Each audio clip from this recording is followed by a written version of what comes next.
என் அன்பு குழந்தையே, நான் உன்னை காப்பாற்றவே வந்துள்ளேன். எனது கரங்களை இறுக பற்றிக்கொள். உன்னுடைய பிரச்சனைகள் எல்லாவற்றையும் என்னிடம் சொல்லிவிட்டாய். உன்னுடைய பாரங்கள் எல்லாவற்றையும் என் பாதங்களில் இறக்கி வைத்து விட்டாய். என் பாதங்களில் சரணாகதியும் அடைந்து விட்டாய்.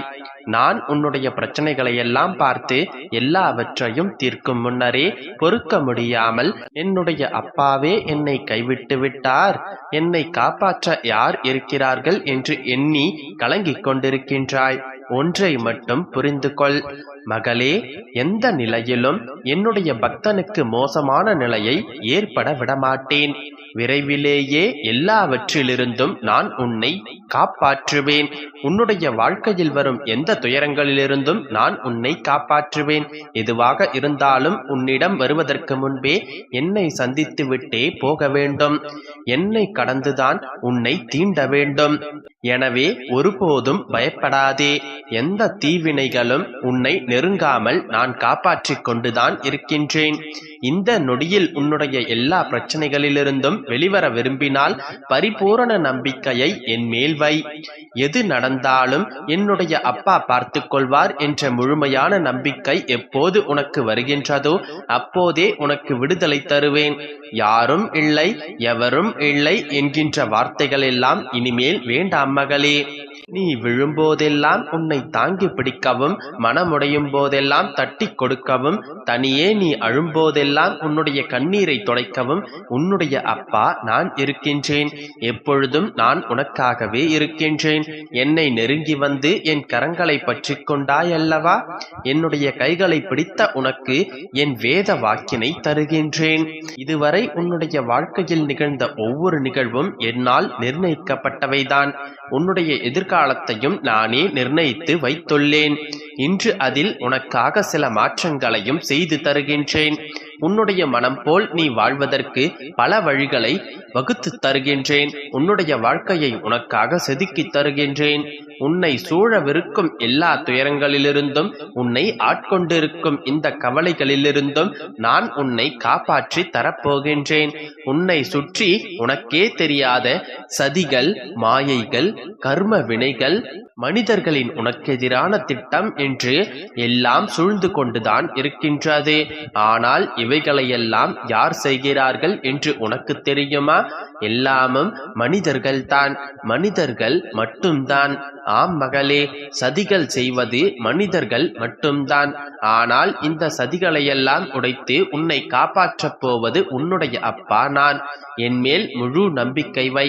எந்த விதமான தீய செயல்களிலிருந்தும் உன்னை நான் காப்பாற்றி விடுவேன். எத்தனை பெரிய சக்தியாக இருந்தாலும் என்னை மீறி உன்னை எதுவும் செய்துவிட முடியாது. என்மேல் நம்பிக்கை வை. நான் உன்னோடே இருந்து உன்னை காப்பாற்றி வழிநடத்தி கரை சேர்த்து விடுவேன். நம்பிக்கையோடு இரு. என் அன்பு குழந்தையே, உனக்கான அதிர்ஷ்டம் உன்னை தேடி வரப்போகின்றது. உன்னுடைய பெருமாள் மீது உனக்கு நம்பிக்கை இருக்கிறது தானே? நான் நிச்சயம் உன்னுடைய வாழ்க்கையில் அதிர்ஷ்டத்தை கொண்டு வந்து நீ நினைத்ததையெல்லாம் உனக்கு செய்து கொடுக்கப் போகின்றேன்.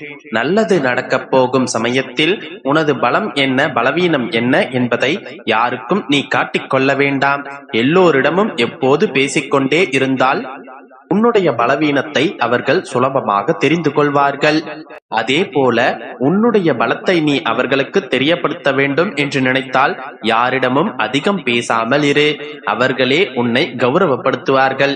நீ எந்த விஷயத்தை பெற நினைக்கிறாயோ, எதை அடைவதற்காக ஆசைப்படுகின்றாயோ, இறுதி வரையில் அதை நீ பெறாமல் விட்டு விடாதே. அதற்கான முயற்சிகளை நீ செய்து கொண்டே இரு. அதனால் என்ன நடக்கும் என்று, அதன் விளைவுகளையோ, அதன் மூலமாக தோல்வி வந்துவிடுமோ என நினைத்து நீ கவலைப்படவே கூடாது. ஏனென்றால் உனக்கான விஷயங்களை முடித்து தரப்போவதும் நான் தான்.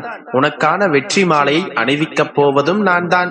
அப்படி இருக்கும்போது நீ ஏன் கண்டதையும் யோசித்து கவலைப்பட வேண்டும்? நீ ஒருபோதும் தோல்வியை பெற்றுவிட மாட்டாய் என்றல்லமே. துணிவோடும் முயற்சியோடும் போராடு. நிச்சயம் உனக்கான முடிவு நீ எதிர்பார்த்தபடியே நடக்கும்.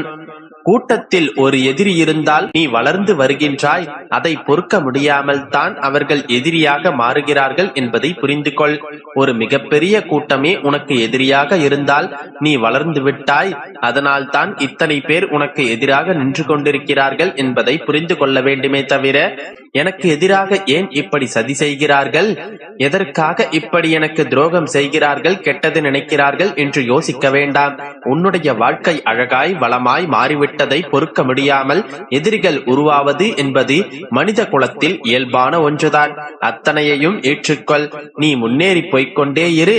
அவர்கள் பின்னால் தங்கி இருந்து உன்னை குறை சொல்லிக் கொண்டே இருந்துவிட்டு போகட்டும். பின்னால் திரும்பி பார்க்க வேண்டாம் என்றெல்லாமே. உனக்கான அதிர்ஷ்டத்தை நான் அள்ளி கொடுக்கப் போகின்றேன். தங்கத்தில் செய்த தேராகவே இருந்தாலும் சரி, தேவை முடிந்த பிறகு அதை ஓரமாகத்தானே நிறுத்துவார்கள். அதுபோலத்தான் சில உறவுகளும் அவர்களது தேவைக்காக உன்னை தூக்கி வைத்து பேசிக் கொண்டிருந்தார்கள். இதன் பிறகு உன்னுடைய உதவி அவர்களுக்கு தேவையில்லை என்று நினைத்துவிட்டால் அவர்கள் உன்னை ஓரம் கட்ட ஆரம்பித்து விடுவார்கள் என்றெல்லாமே. அதையெல்லாம் பெரிதாக நினைத்து புலம்பவும் வேண்டாம், நீ வருத்தப்படவும் வேண்டாம். ஏனென்றால் மனிதர்கள் எப்போதும் காலங்காலமாக இதைத்தானே செய்து கொண்டிருக்கிறார்கள். உன்னுடைய கைவிட்டு போகும் எதுவும் உன்னுடையது இல்லை என்பதை உணர்ந்து கொண்டு நீ தைரியமாக சந்தோஷமாக வாழ ஆரம்பி. உனக்கானதை எதையுமே நான் உன்னிடமிருந்து விலக விடமாட்டேன். அதுபோல உனக்கு சரியில்லாததையும் உன்னுடைய வாழ்க்கையில் நான் ஒருபோதும் கொடுக்க மாட்டேன் என்றெல்லாமே. உன்னிடமிருந்து விலகி போவதை ஏற்றுக்கொள்ளக்கூடிய மனப்பக்குவம் என்பது எல்லா மனிதர்களுக்கும் வராது. ஆனால் அதை நீ ஏற்றுக்கொள்ள பழகிவிட்டாலே உன்னுடைய வாழ்க்கையில் பாதி துன்பங்கள் விலகிவிடும். வசதியான வாழ்க்கைக்கு நீ ஆசைப்படுவதை விட நிம்மதியான வாழ்க்கை வாழ்வதற்கு ஆசைப்படு. ஏனென்றால் நீ என்னிடம் நிம்மதி வேண்டும் என்று கேட்டாலே எதன் மூலமாக உனக்கு நிம்மதி கிடைக்கும் என்பதை நான் அறிவேன். அதற்காகவே உனக்கான வசதியான வாழ்க்கையை அமைத்துக் கொடுத்து விடுவேன் என்றெல்லாமே. ஏன் தெரியுமா இப்படி சொல்கின்றேன்?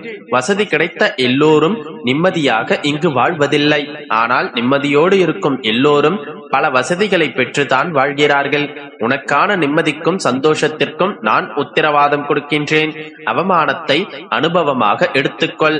அவமானப்படுத்துவோர் இல்லையென்றால் உனக்கு தன்மானம் என்ற ஒன்று தெரிந்திருக்காது அல்லவா? எப்போது உனக்கு தன்மானம் இருக்கின்றது என்பதை நீ புரிந்து கொண்டாய் என்று யோசித்துப்பார். ஒருவர் உன்னை குத்தி காயப்படுத்தி கிழிக்கும் போதும், உன்னை தரக்குறைவாக பேசும் போதும், மட்டமாக நினைக்கும் போதும் தானே தன்மானம் உனக்குள் இருந்து வீறு கொண்டு எழுந்தது.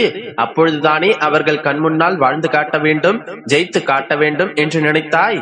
அப்படிப்பட்ட அந்த அனுபவம் எப்போது கிடைத்தது? நீ அவமானப்பட்ட போதுதானே கிடைத்தது. அதனால் அவமானத்தை தவறாக நினைக்காதே. எல்லாம் உன்னுடைய நன்மைக்காகத்தான் நான் பல விஷயங்களை செய்து கொண்டிருக்கின்றேன். உன்னை ஏளனமாக பேசும் சில பேருக்கு நீ யார் என்பதை நிரூபித்து காட்ட வேண்டிய நேரம் வந்துவிட்டது. அதற்காகத்தான் உனக்கான அதிர்ஷ்டத்தை அள்ளி கொடுக்க